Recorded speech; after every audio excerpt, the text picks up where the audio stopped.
जय हिंद दोस्तों, welcome to channel inspiring minds. And today we will discussing the crown rule. ठीक है, क्राउन रूल जो कि 1858 से लेकर के 1947 तक हुआ था। अ, उसके बारे में जो उसके दौरान डिफरेंट डिफरेंट एक्ट्स आए थे उनको अपन डिस्कस करेंगे। ये जो हमारा कॉन्स्टिट्यूशनल डेवलपमेंट का पार्ट 2 है। इसमें क्या है, the revolt of 1857 exposed the companies administrative limitation. ठीक है, जो देखो कोई भी रूल चल रहा है तो वो चाहेगा कि हमारे दौरान कुछ भी बहुत बड़ा हादसा ना हो जाए। बट कंपनी के एडमिनिस्ट्रेशन के दौरान रिवोल्ट ऑफ 1857 एक बहुत बड़ा हादसा था। ठीक है, एक बहुत बड़ा अपराइजिंग था, एक बहुत बड़ा रिवोल्ट था। तो इसने एक्सपोज कर दिया कि कंपनी का एडमिनिस्ट्रेशन पावर जो है उसका एक लिमिटेशन है। तो ब्रिटिशर्स ने समझा कि अब जो है कंपनी को हटा करके हमें क्या करना चाहिए, डायरेक्ट रूल। ठीक है, डायरेक्ट रूल क्या है हम लोग समझते हैं। तो इसके लिए गवर्नमेंट ऑफ इंडिया एक्ट 1858 आया, that is act for better और गुड गवर्नेंस। ठीक है, this significant act was enacted in the wake of revolt of 1857। तो रिवोल्ट ऑफ 1857 हुआ, उसी के फलस्वरूप ये एक्ट लाया गया था। वीडी सावरकर ने क्या कहा इस एक्ट को, that is the first war of independence, first war of independence. ठीक है, now why this act is being called as good government. क्यों क्यों क्यों बोला जा रहा है? क्योंकि this is the direct rule. It abolished the East India company. इसने एबॉलिश कर दिया ईस्ट इंडिया कंपनी को एंड ट्रांसफर्ड द पावर, ठीक है, powers of the government territory in revenue to the British crown. और इसने सारा जो है पावर को ट्रांसफर कर दिया किसके पास, ब्रिटिश क्राउन के पास। तो अब जो है, जो ब्रिटिश क्राउन किसी के माध्यम से रूल कर रही थी, मतलब कंपनी के माध्यम से रूल कर रही थी, अब वो कंपनी को हटा करके क्राउन डायरेक्ट रूल कर रहा है। इसीलिए इसको जो है हम लोग गुड गवर्नेंस बोल रहे हैं। अब दूसरा क्या है, ये governor general of India, sorry ये पॉइंट छूट गया। गुड गवर्नमेंट क्यों बोला जा रहा है, because this was the first time British parliament took the responsibility of the political happenings in India. ये पहली बार ऐसा हुआ कि ब्रिटिश पार्लियामेंट ने बोला कि इंडिया में, इंडियन टेरिटरी में जो ब्रिटिश के अंदर में है उसके अंदर कुछ भी होगा तो उसकी जिम्मेवारी हम लेंगे। तो इसीलिए इसको क्या बोल रहा है, एक्ट ऑफ गुड गवर्नेंस। इसमें क्या होता है कि गवर्नर जनरल ऑफ इंडिया जो है, गवर्नर जनरल ऑफ इंडिया को became the viceroy of India. ठीक है, उसका नाम बदल करके वायसराय कर दिया गया। And he was the direct representative of British crown. ठीक है, जो फर्स्ट वायसराय कौन थे, लॉर्ड कैनिंग। और वायसराय किसके किसके लिए रिस्पॉन्सिबल थे, मतलब कि मान लो कि वायसराय ने कुछ गलत काम किया तो उसकी जवाबदारी कौन लेगा, उसको उसकी मतलब उसकी क्लास कौन लेगा, तो उसकी क्लास लेगा। तो ये लिखा हुआ viceroy was responsible to secretary of state. SOS means secretary of state. अभी हम लोग समझेंगे यहाँ पे टेबल के माध्यम से, बहुत आसान हो जाएगा। Now this ended the system of double government. आपने याद किया होगा, अगर पिछले वाला क्लास देखा होगा, तो पिट्स इंडिया एक्ट में डुअल गवर्नमेंट इस्टेब्लिश हुआ था, एक बोर्ड ऑफ कंट्रोल और बोर्ड ऑफ डायरेक्टर्स। तो वो वाला चीज एबॉलिश हो गया अब। ठीक है, and it created a new office, secretary of state for India. तो जो एसओएस हमने जो बात किया, उसके उसके उसके फलस्वरूप secretary of state for India establish हुआ, vested with the complete authority and control over the British, over the Indian administration. और इसको असिस्ट करने के लिए, एसओएस को असिस्ट करने के लिए एक 15 मेंबर की काउंसिल या फिर एडवाइजरी बॉडी इस्टेब्लिश किया गया। ठीक है, अब इस पूरे एक्ट को हम लोग एक डायग्राम से समझ लेते हैं। तो ये क्या बोलना चाह रहा है कि देखो, ब्रिटिश क्राउन सबसे टॉप में है। ठीक है, ब्रिटिश क्राउन के नीचे आ जाएगा ब्रिटिश पार्लियामेंट। ब्रिटिश पार्लियामेंट में एक बॉडी बनाया, एक मेंबर है, उसका नाम क्या है, एसओएस, सेक्रेटरी ऑफ स्टेट। इसको असिस्ट करने के लिए एक 15 मेंबर का एडवाइजरी बॉडी बनाया गया। ठीक है, अब ये एसओएस जो है, इसके अंडर में गवर्नर जनरल ऑफ इंडिया को जो है एडिशनल टाइटल दिया गया, वायसराय। ठीक है, अच्छा, now this viceroy is directly responsible to, किसके लिए रिस्पॉन्सिबल है, is directly responsible to SOS. ठीक है, तो ये देखो, ये एरो यहाँ पे हमने बना दिया है कि जो वायसराय है is directly responsible to SOS. और ये ब्रिटिश क्राउन का क्या है, ये ब्रिटिश क्राउन का क्या है, रिप्रेजेंटेटिव है। ठीक है, ब्रिटिश क्राउन का देखो, इसलिए यहाँ पे क्या लिखा हुआ, direct representative, and that is why it is called direct rule. अच्छा, एक चीज आप ध्यान रखो कि जो भी चेंजेस हुए कहाँ पे हुए, changes happened in Britain and not in India. जो तो ये कई बार क्वेश्चन पूछता है कि कौन सा एक्ट है जिसमें चेंजेस जो है सिर्फ ब्रिटेन में हुआ, इंडिया में कुछ भी तो नहीं हुआ। क्या हुआ, खाली जो गवर्नर जनरल ऑफ इंडिया था उसको एक और नाम दे दिया, वायसराय, बस, और तो कुछ चेंज हुआ ही नहीं। ठीक है, तो दैट वाज ऑल। अब हम लोग समझते हैं नेक्स्ट एक्ट का बैकग्राउंड ये देखो। After the great revolt of 1857 British government felt the necessity, उसको ये ज़रूरत महसूस हुआ। पहले क्या हो रहा था, वो उनका था कि बस शासन करना है, हम लोग को इंडियंस पे भरोसा नहीं करना है। पर इनको अब समझ में आया कि seeking the cooperation of the Indians in the administration of their country, हमको इंडियंस का सहारा लेना ही होगा अगर हम इंडिया में रूल करना चाहते हैं। दैट इज़ वाई उनका जो भी अब अगला एक्ट आएगा वो इस तरह से आएगा। देखो, Indian council act of 1861, Indian council of act of 1892 या फिर इंडियन काउंसिल एक्ट ऑफ 1909। क्यों? क्योंकि वो अब बताना चाह रहे हैं कि भैया हम तुम्हारे लिए ही एक्ट लेकर के आ रहे हैं, इंडियंस के लिए ये एक्ट है। तो ये मामू बनाने के चक्कर में, उनको हम लोग को मामू बनाने के चक्कर में अब जो है पहले रेगुलेटिंग एक्ट लेकर के आए, फिर चार्टर एक्ट लेकर के आए, और अब बोल रहे हैं कि नहीं नहीं, हम लोग को इंडिया वाले को खुश करके ही रखना है। तो इसलिए हम नाम बदल दिए। अब क्या बदल दिए? Indian council act of 1861। अब देखते हैं इसमें क्या है। It made a beginning of the representative institution. ठीक है, ठीक है। इसमें क्या हुआ कि अब बाय एसोसिएटिंग इंडियंस, कि अब हम लोग ये बोला कि अब इंडिया को एसोसिएट करना होगा, इंडिया को पावर वाले संस्था में लाना होगा, तभी इंडियंस का भरोसा हम लोग जीत पाएंगे। तो इससे क्या हुआ कि it provided within the law making process, it does provided the viceroy should nominate some Indians to the non official members of his extended council. ठीक है, अब समझो क्या है कहानी। एक तो वायसराय है हमारा, वायसराय का दो काउंसिल था। एक है एग्जीक्यूटिव काउंसिल जिसमें कितने मेंबर है? 5 मेंबर है, 4 मेंबर्स ऐसे और एक लीगल मेंबर, तो टोटल हो गए 5। अब ये बोल रहा है कि हमारा एक एडिशनल मेंबर्स का काउंसिल है। ठीक है, एडिशनल मेंबर का एक काउंसिल है जिसमें 2 तरह के मेंबर्स हैं, एक ऑफिशियल मेंबर है और एक नॉन ऑफिशियल मेंबर्स है। ठीक है, एक ऑफिशियल मेंबर है, एक नॉन ऑफिशियल मेंबर्स है। तो इन नॉन ऑफिशियल मेंबर्स में हम लोग 3 इंडियंस को शामिल करेंगे। यही चीज ये समझाना चाह रहा है। ठीक है, तो इसी के फलस्वरूप हुआ कि 3 मेंबर्स को ऐड करना है। तो लॉर्ड कैनिंग ने 1862 में nominated 3 Indians to the legislative council. किसको? राजा ऑफ बनारस, महाराजा ऑफ पटियाला और सर दिनकर राव। ठीक है, तो ये क्वेश्चन कई बार आ चुका है कि राजा ऑफ बनारस, महाराजा ऑफ पटियाला और सर दिनकर राव को किस एक्ट के माध्यम से ऐड किया गया था? तो इंडियन काउंसिल एक्ट 1862 के तहत। अब आप खुद देख रहे हो कि इसमें क्या हो रहा है। पहले तो इंडियंस से सारा पावर लिया गया, अब इंडियंस को कुछ पावर दिया जा रहा है। तो it initiated the process of decentralisation by restoring the legislative power of Bombay and Madras. मतलब यहाँ से जो हमारे जो अदर प्रोविंस थे जैसे बॉम्बे और मद्रास, उनको भी उनके गवर्नर्स को थोड़ा थोड़ा पावर दिया गया। तो डिसेंट्रलाइजेशन का प्रोसेस यहाँ से स्टार्ट होता है। फिर new legislative councils were established, और किसके लिए? बंगाल के लिए, नॉर्थ वेस्टर्न प्रोविंस के लिए और पंजाब के लिए। और portfolio system was introduce, that is foundation of cabinet government in India. ठीक है, तो वहीं से 1862 से ही cabinet system, portfolio system introduce होता है, जो आज हम लोग के मॉडिफाइड फॉर्म में क्या है? Cabinet system. ठीक है, जैसे हर एक मिनिस्ट्री है, उस मिनिस्ट्री के अंदर डिपार्टमेंट है, डिपार्टमेंट के अंदर सेक्रेटरीज है। तो ये पोर्टफोलियो सिस्टम वहीं से स्टार्ट हुआ है। फिर वायसराय जो है ऑर्डिनेंस बना सकते हैं without the concurrence of legislative council during emergency. तो वैसे ही है, अभी भी तो वही है कि प्रेसिडेंट जो है डिक्लेयर कर सकते हैं इमरजेंसी, है ना। तो उसी तरह से वायसराय भी डिक्लेयर कर सकते थे, कुछ डिसीजंस ले सकते थे वाइल इमरजेंसी। तो ये एक्ट सब था 1862 का। अब हम लोग देखते हैं 1892 का एक्ट्स। देखो इसमें क्या होता है, इसके दौरान इसके बीच में एक डेवलपमेंट होता है। डेवलपमेंट क्या है कि 1885 में इंडियन नेशनल कांग्रेस की स्थापना हो जाती है। अब जो है कांग्रेस एक ऑर्गेनाइजेशन जब बन जाता है तो डिमांड रखना बहुत आसान हो जाता है। तो Congress demanded that the legislative council be expanded. ठीक है, तो इसने ये डिमांड रखा कि लेजिस्लेटिव काउंसिल को एक्सपेंड करना चाहिए।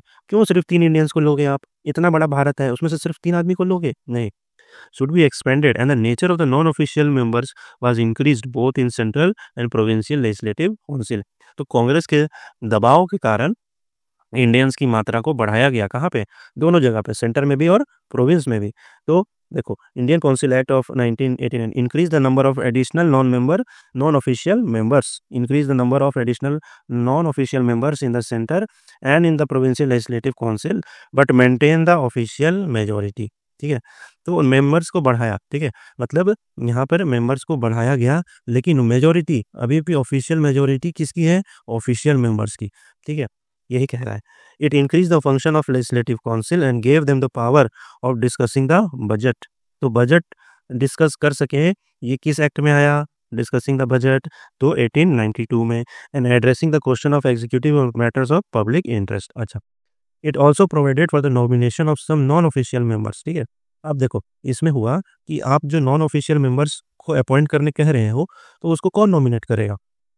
तो सेंट्रल लेजिस्लेटिव काउंसिल में कौन करेगा? वायसराय करेगा। किसके रिकमेंडेशन पे? On the recommendation of provincial legislative council and Bengal chamber of commerce. ठीक है, और प्रोविंस लेवल पे गवर्नर जो है नॉमिनेट करेंगे, लेकिन किसके रिकमेंडेशन पे? On the recommendation of district boards, municipalities, universities, trade association, zamindars and chambers. तो ये क्या हो रहा है, एक तरह से रिप्रेजेंटेशन हो रहा है। जैसे ये सेंटर है और ये मान लो प्रोविंस है, तो सेंटर पे कौन नॉमिनेट करेगा? वायसराय। किसके रिकमेंडेशन पे? प्रोविंशियल लेजिस्लेटिव काउंसिल के और बंगाल चैम्बर ऑफ कॉमर्स के रिकमेंडेशन पे वायसराय जो है यहाँ पे लोगों को भेजेंगे। ठीक है, तो ये था। अच्छा, ये जो है for the first time limited and indirect provisions for the use of elections were used. ठीक है, non official seats both in the legislative but act did not mention the word election. तो कुछ मतलब एक प्रोटोटाइप ऑफ इलेक्शन हुआ पहली बार, but ऐसा नहीं है कि इलेक्शंस वहाँ पे मेंशन्ड नहीं था। फिर आता है हमारा मॉर्ले मिंटो एक्ट, जो कि है इंडियन काउंसिल एक्ट ऑफ 1909। देखो मॉर्ले मिंटो एक्ट में क्या है कि Morley was the secretary and Minto was the viceroy of India. तो मॉर्ले में हो गया, ये हो गया हमारा एसओएस, और ये हमारा हो गया Minto viceroy. It considerably increase the size of the legislative council both at the centre. ठीक है, तो सेंटर में क्या हो गया, 16 से बढ़ा करके कितना कर दिया, 60। ये इंपॉर्टेंट है। और प्रोविंस में भी बढ़ा दिया, बट हर एक प्रोविंस का अलग अलग बढ़ाया, तो it is not uniform. Then retain official majority अभी भी रखा, ऑफिशियल मेजोरिटी अभी भी रखा। मतलब नॉन ऑफिशियल में तो इंडियंस को रिक्रूट कर रहा था ना, और ऑफिशियल में अभी भी ब्रिटिशर्स को रखा है। But allowed the provincial legislative council to have non official majority. तो सेंटर में रखा है ऑफिशियल मेजोरिटी, लेकिन प्रोविंस में बोल रहा है कि ठीक है आप हटा सकते हो, आप नॉन ऑफिशियल मेजोरिटी रख सकते हो।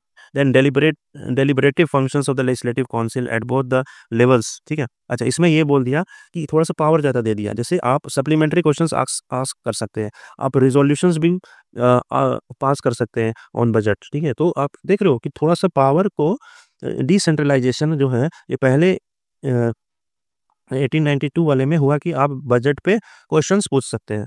फिर आप इस 1909 में क्या बोल रहा है कि आप सप्लीमेंट्री क्वेश्चंस भी पूछ सकते हो। ठीक है, आप रिजोल्यूशन भी पास कर सकते हैं।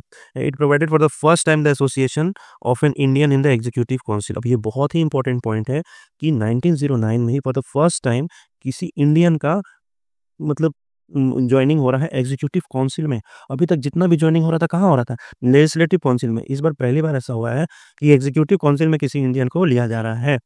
एंड वो कौन था? वो था सत्येंद्र प्रसाद सिन्हा। तो he was the first Indian to join the viceroy executive council as an law member. तो सत्येंद्र प्रसाद सिन्हा जो थे वो first Indian to join viceroy executive council as a law member. ठीक है, now it introduce a system of communal representation for Muslim. तो ये सबको पता है कि कम्युनल रिप्रेजेंटेशन फॉर मुस्लिम जो है इंट्रोड्यूस कर दिया गया था, जिसमें क्या था, सेपरेट इलेक्टोरेट था, जिसमें क्या था कि मुस्लिम अगर कोई कैंडिडेट खड़ा हुआ है तो उसको सिर्फ मुस्लिम ही वोट मिलेगा, हिंदू की वोट उसको नहीं देनी है, हिंदू लोगों को उसको वोट नहीं देना है। तो अब इसमें क्या हुआ, इस एक्ट ने लीगलाइज कर दिया कम्युनलिज्म को। ठीक है, this Lord Minto came to be known as father of communal electorate. तो मॉर्ले नहीं, मिंटो। ठीक है, ये चीज़ ध्यान रखना है कि मिंटो को जो है फादर ऑफ कम्युनल इलेक्टोरेट बोला जाता है।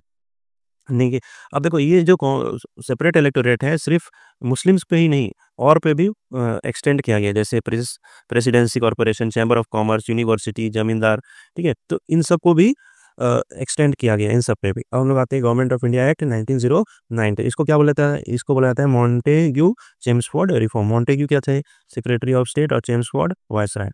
ठीक है, तो इन 1917 the British government for the first time declared that its objective was to gradually introduce responsible government in India, but as an integral part of British Empire। ठीक है, तो ये बोला पहली बार कि ठीक है हम तुमको पावर डिसिपेट करेंगे, हम तुमको चाहते हैं कि तुम रिस्पॉन्सिबल गवर्नमेंट इन इंडिया बने, बट आपको हमारे अंडर रहना पड़ेगा। ठीक है। अब देखो, the act of 1919 clarified that there would be only a gradual development of self governing institution in India and the British parliament and not self determination of the people would of India would determine the time and manner of each step along the path of constitutional process. तो ठीक है, तो 2 साल पहले तो बोला कि ठीक है, हम लोग तो आपको रिस्पॉन्सिबल गवर्नमेंट देना चाहते हैं, और अब 2 साल बाद की क्या बोल रहा है कि देना तो चाहते हैं, लेकिन कब देंगे, कैसे देंगे और कितना देंगे। ठीक है, कब देंगे, कैसे देंगे और कितना देंगे, ये ब्रिटिश पार्लियामेंट डिसाइड करेगा, ना कि तुम लोग इंडियंस का डिटर्मिनेशन, कि तुम लोग इंडियंस डिसाइड कर लोगे कि नहीं नहीं हमको जो है अब थोड़ा सा हम लोग को फ्रीडम देना, हमको दे दो, हमको थोड़ा सा ये दे दो। नहीं, ये सब तुम लोग के डिटर्मिनेशन पर डिपेंड नहीं होगा, ये सब हम लोग डिसाइड करेंगे, ब्रिटिश पार्लियामेंट डिसाइड करेगा। ठीक है, तो Britishers were like very cruel. ठीक है, तो अब देखो क्या होता है, the Indian legislative council at the centre was replaced by bicameral system. तो यहाँ पे यही जो है हमारा इंडियन लेजिस्लेटिव काउंसिल, वही हमारा आगे बन करके क्या बनता है, पार्लियामेंट, जहाँ पे अपर हाउस लोअर हाउस बनेगा। ठीक है, consisting of council of state, upper house and legislative assembly lower house, and majority of members were directly elected, so the direct election was introduce through franchise but much restricted. ठीक है, तो इसी प्रकार का एक डायरेक्ट इलेक्शन जो है introduce हो गया, और Indian legislative council by cameral system introduce हो गया। ठीक है, अब वायसरॉय के जो एग्जीक्यूटिव काउंसिल है उसमें 3 में से 6 क्या रहेंगे, इंडियंस रहेंगे, 3 में से 6 क्या रहेंगे, इंडियंस रहेंगे। इस्टेब्लिशमेंट हो गया क्या चीज़ का, सेंट्रल पब्लिक सर्विस कमीशन का। ठीक है, और जो कम्युनल रिप्रेजेंटेशन था इसको फर्दर एक्सटेंड कर दिया गया, कहाँ पे, सिक्स, मतलब जो सिख लोग हैं, क्रिश्चियन लोग हैं, एंग्लो इंडियंस हैं, इन सब पे भी सेपरेट इलेक्टोरेट को बोला कि हाँ ठीक है, तुम लोग भी ऐसा कर सकते हो, सेपरेट इलेक्टोरेट। अगर कोई सिख खड़ा हुआ है तो उसको सिर्फ सिख लोग वोट देगा, कोई क्रिश्चियन खड़ा हुआ है तो सिर्फ क्रिश्चियन लोग उसको वोट देगा, ऐसा। Now, this act also introduced diarchy in the province. Diarchy in the province, which indeed was a substantial step towards the transfer of power to the Indian people. अब देखो इसमें क्या होता है डायरकी में, पहले मैं समझा देता हूँ, फिर मैं आपको बताता हूँ। देखो, गवर्नमेंट ऑफ इंडिया एक्ट 1919 में एट सेंटर क्या क्या हुआ, एक तो लेजिस्लेटिव काउंसिल बन गया। ठीक है, लेजिस्लेटिव काउंसिल में क्या चीज़ इंट्रोड्यूस हो गया, by cameralism, that is lower house and upper house. ठीक है, सेपरेट बजट हो गया, कि स्टेट का बजट अलग होगा, प्रोविंस का बजट अलग होगा, एंड सेपरेट सब्जेक्ट मैटर भी हो गया, कि अलग अलग सब्जेक्ट जो है, सेंटर का ये सब्जेक्ट है, स्टेट का ये सब्जेक्ट है। तो ये सब जो चेंज हुआ लेजिस्लेटिव काउंसिल में। एग्जीक्यूटिव काउंसिल में हमने देखा था कि एग्जीक्यूटिव काउंसिल में 3 में से 6 को क्या रहेंगे, इंडियंस रहेंगे। ठीक है, अब देखो डायरकी क्या होता है, डायरकी कहाँ पे इंट्रोड्यूस हुआ, पहली चीज़ तो एट प्रोविंस इंट्रोड्यूस हुआ, कहाँ पे, एट प्रोविंस, मतलब स्टेट्स में इंट्रोड्यूस हुआ। अब देखो इसमें जो सब्जेक्ट्स थे, ये जो सब्जेक्ट मैटर्स थे, इनको 2 पार्ट में डिवाइड किया गया, एक रिजर्व लिस्ट और एक ट्रांसफर्ड लिस्ट। रिजर्व लिस्ट में क्या क्या थे, इंपॉर्टेंट सब्जेक्ट्स थे, क्या क्या थे, इंपॉर्टेंट सब्जेक्ट्स, और इसमें क्या थे, लेस इंपॉर्टेंट वाले। तो इंपॉर्टेंट सब्जेक्ट्स वाले जो थे उनको कौन देखेगा, एग्जीक्यूटिव काउंसिल, और लेस इंपॉर्टेंट वाले को कौन देखेगा, लेजिस्लेटिव काउंसिल, और ओवरऑल क्या, वाइसराय ओवरऑल डिसीजन लेगा। तो रिजर्व लिस्ट को कौन कौन देखेगा, एग्जीक्यूटिव काउंसिल और वाइसराय, और ट्रांसफर लिस्ट को कौन देखेगा, वाइसराय प्लस लेजिस्लेटिव काउंसिल। तो ये इस सिस्टम को डायरकी बोलते हैं। हाँ, ये सिस्टम फेल हो गया था, उतना सक्सेसफुल नहीं था, बट फिर भी क्योंकि क्वेश्चन आते हैं तो आपको ध्यान रखना है। देखो क्वेश्चन देख लो, यहाँ पे देखो points, separated for the first time the province and the central budget. अभी हमने बात किया कि बजट को अलग अलग कर दिया गया। एक हाई कमिश्नर बनाया गया, और India was appointed to hold its office in London for 6 years. ठीक है, मतलब कि एक हाई कमिश्नर बनाया गया फॉर इंडिया, कहाँ पे, लंदन में। जो तुम देखोगे वहाँ पे क्या देखोगे, whose duty was to look into the Indian trade in Europe, कि इंडिया का ट्रेड कैसा चल रहा है यूरोप में। ठीक है, and some function of SOS. ठीक है, अच्छा, एक जो इनजस्टिस हुआ था बहुत पहले, जो हमारे सेक्रेटरी ऑफ स्टेट जो थे, जो उनको पैसा जो है अब कहाँ से मिलेगा, ब्रिटिश एक्सचेकर से, मतलब ब्रिटिशर्स पैसा देगा। अब तक पहले से क्या हो रहा था कि इंडियन रेवेन्यू जो था वो, मतलब जो ब्रिटिश एम्प्लॉयज़ थे जो इंडिया के लिए काम करते थे, उनको पैसा इंडिया इंडिया भेजता था। ठीक है, जो कि चार्टर एक्ट ऑफ 1793 के द्वारा हुआ गया था। तो उसको अब रिवर्स्ड हो गया, बोला कि नहीं, ब्रिटिशर्स अगर यहाँ पे काम कर रहे हैं ब्रिटेन में, इंडिया के लिए काम कर रहे हो, बट उसको पैसा कौन देगी, ब्रिटेन सरकार देगी, ना कि इंडिया देगी। ठीक है, और एक एक प्रोविज़न था कि 10 साल के बाद एक कमीशन बनाया जाएगा to inquire into the working of the Monte Montague जो एक्ट है, इसके फंक्शनिंग पे एक कमीशन बनेगा। ठीक है, अब हम लोग देखते हैं नेक्स्ट एक्ट का बैकग्राउंड। देखो, तो इन 1919 में तो एक रॉयल कमीशन को बनाने की बात कही गई थी, बट नवंबर 1927 में ही, 2 साल पहले ही, ब्रिटिश गवर्नमेंट ने अनाउंस कर दिया गया एक कमीशन, जिसको हमने बोल रहे हैं क्या, इंडियन स्टैट्यूटरी कमीशन, जिसका नाम क्या है, जिसको हम लोग पॉपुलरली जानते हैं साइमन कमीशन में। के नाम से। अब ये साइमन कमीशन जो है अपना रिपोर्ट 1930 में सबमिट करता है और इसने कुछ कुछ रिकमेंडेशन दिया। क्या क्या दिया कि abolish dyarchy and establish responsible government at the province. Province में डायरकी जो इंट्रोड्यूस किए थे उसको एबॉलिश कर दो और क्या कर दो, रिस्पॉन्सिबल गवर्नमेंट ले आओ। Federation of British India and the princely state, एक फेडरेशन बनाओ किसका किसका, ब्रिटिश इंडिया का और जो प्रिंसली स्टेट हैं, जो छोटे छोटे जो छोटे छोटे राजा हैं उनका एक फेडरेशन बनाओ और कम्युनल इलेक्टोरेट्स को कंटिन्यू करो, मतलब कि डिवाइड एंड कंकर वाला जो कॉन्सेप्ट है उसको कंटिन्यू करो। तो बेस्ड ऑन दिस जो है साइमन कमीशन बना। अब हम लोग साइमन कमीशन के बारे में थोड़ा सा देख लेते हैं। ये क्या था, 7 मेंबर बॉडी था, formed in 1927 and arrived India in 1928। All इसके सारे जो मेंबर्स थे सारे क्या थे, फॉरेनर्स था। इसीलिए एक नारा लगने लग गया कि साइमन गो बैक, तुम यहाँ से चले जाओ। इसी दौरान लाला लाजपत राय का डेथ हो जाता है और इसके मतलब बदला में भगत सिंह फायर्स कर देते हैं सॉन्डर्स पे, सॉन्डर मर जाता है।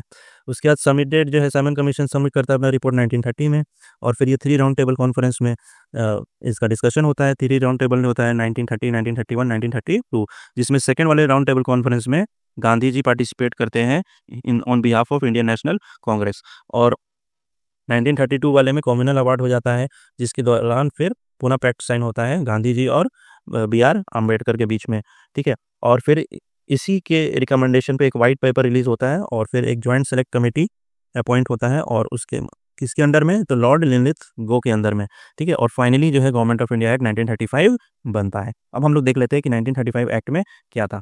देखो एक्ट जो है this was a very comprehensive act और बहुत सारे प्रोविजंस हमने अपने इंडियन कॉन्स्टिट्यूशन में इससे एज ए फ्रेमवर्क इससे अडॉप्ट किया है। The act had 321 articles and 10 schedule. Written constitution था, रिस्पॉन्सिबल गवर्नमेंट था, rigid because power to amend was with the British parliament. तो इस कॉन्स्टिट्यूशन को अमेंड कौन करता था, हम लोग नहीं, ब्रिटिश पार्लियामेंट अमेंड करता था। Dyarchy rejected by Simon commission was provided in the federal executive, ठीक है। तो फेडरल मतलब कि सेंट्रल लेवल पे डायरकी इंट्रोड्यूस कर दिया गया, ठीक है, but it did not come into operational, but again dyarchy was a complete failure at centre. अच्छा, फेडरल लेजिस्लेचर में क्या हुआ, it had 2 chamber of commerce, ठीक है। एक तो council of states permanent body बन गया और एक फेडरल लेजिस्लेटिव असेंबली बन गया, ठीक है। फिर क्या हुआ, 3 सब्जेक्ट्स बन गए, मतलब अलग अलग सब्जेक्ट्स, जैसे कि अभी हमारे पास union list, state list, concurrent list, तो उस समय भी लिस्ट बन गए, federal legislative list, provincial legislative list और कॉन्करेंट लिस्ट। और रेसिड्यूरी पावर किसके पास चले गए, वायसराय के पास चले गए, ठीक है। Dyarchy in province was abolished, ठीक है। तो डायरकी जो था प्रोविंस में उसको एबॉलिश कर दिया गया और उसको फुल रिस्पॉन्सिबल गवर्नमेंट दे दिया गया। Provinces derived direct authority from the crown, कि अब जो है डायरेक्ट अथॉरिटी लेंगे क्राउन से। अब देखो उनको क्या दिया गया, इंडिपेंडेंट फाइनेंशियल पावर दिया गया, इंडिपेंडेंट फाइनेंशियल पावर दिया गया, रिसोर्सेज दिया गया कि borrow money on their own security, ठीक है। एंड दिस उनको जो है ऑटोनोमस यूनिट बनाया गया, they can be as autonomous unit of administration and this came into in the effect 1937। तो इसीलिए उनको एक ऑटोनोमस मतलब कि ये तुम जो है अपने आप में इंडिपेंडेंट हो, इसलिए वहाँ के हेड को क्या बोलते थे, प्राइम मिनिस्टर, ठीक है। लेकिन ये डिसकंटिन्यू हो गया कब, 1939 में, जब वर्ल्ड वार स्टार्ट हुआ। तो बहुत सारे कांग्रेस के जो लोग थे जिन्होंने प्रोविंस में अपनी सरकार बनाई थी, उन्होंने रिजाइन कर दिया। प्रोविंशियल लेजिस्लेचर जो था वो बाइकैमरलिज्म हुआ, कहाँ कहाँ, 6 प्रोविंसों में, कहाँ कहाँ 6 प्रोविंस में, मद्रास में, बॉम्बे, बंगाल, उत्तर प्रदेश, बिहार और असम, ठीक है। अब देखो जो सेपरेट इलेक्टोरेट है, ये क्वेश्चन यूपीएससी में आ चुका है। प्रिंसिपल ऑफ सेपरेट इलेक्टोरेट जो है वो जो है डिप्रेस क्लास, वुमेन और लेबर को भी मतलब एक्सटेंड कर दिया गया। एंड फ्रेंचाइज वाज एक्सटेंडेड, मतलब 10% जो लोग जो 1919 में जो एक वोटिंग का थोड़ा सा सिस्टम स्टार्ट हुआ था वो अब थोड़ा सा और एक्सटेंड किया। लगभग कितने लोग वोट करते थे, 10% लोग वोट करते थे। अच्छा, ये जो हुआ था कि ऑल इंडिया एक फेडरेशन बनाएंगे जिसमें कि प्रोविंस और प्रिंसली स्टेट सब आ जाएंगे, ये कभी एक्चुअली में इम्प्लीमेंट नहीं हो पाया, ठीक है। और इसमें फिर क्या हुआ, इस्टेब्लिशमेंट ऑफ आरबीआई हुआ एक, ठीक है। और फिर establishment of federal, provincial and joint public service commission, ये सब भी हुआ। अब हम लोग आ जाते हैं इंडियन इंडिपेंडेंस एक्ट में, ये हमारे को आज़ादी दिलाएगा। तो इसमें क्या हुआ कि sovereignty and responsibility of British parliament abolish, बोले कि ब्रिटिश पार्लियामेंट तुम्हारा काम हो गया, अब तुमको हमारे से कोई मतलब नहीं है और ना हमको तुमसे कोई मतलब है, अब तुम जाओ अपना काम करो, हमको जो है। And it declared India as an independent and sovereign state, ठीक है। And dominion legislature became sovereign. तो हम लोग पहले क्या कर रहे थे, पहले ब्रिटेन के अंदर काम कर रहे थे, अब हम बोले कि अब हम लोग किसी के अंडर काम नहीं करेंगे, हम लोग अपना स्वामी खुद है। कॉन्स्टिट्यूशन असेंबली का गठन हुआ टू अडॉप्ट कॉन्स्टिट्यूशन, जो मन है वो कॉन्स्टिट्यूशन तुम अडॉप्ट कर सकते हो। And governor general and provincial governors became constitutional head and crown cease to be the source of authority. तो जो क्राउन जो है पहले एक सोर्स ऑफ अथॉरिटी हुआ करता था, अब वो सोर्स ऑफ अथॉरिटी नहीं रही। क्राउन को बोले भैया तुम जाओ अपना ब्रिटेन में संभालना, हमें तुम्हारी कोई ज़रूरत नहीं है। So that's all for today, have a nice day and we will come with the next lectures very soon. Thank you.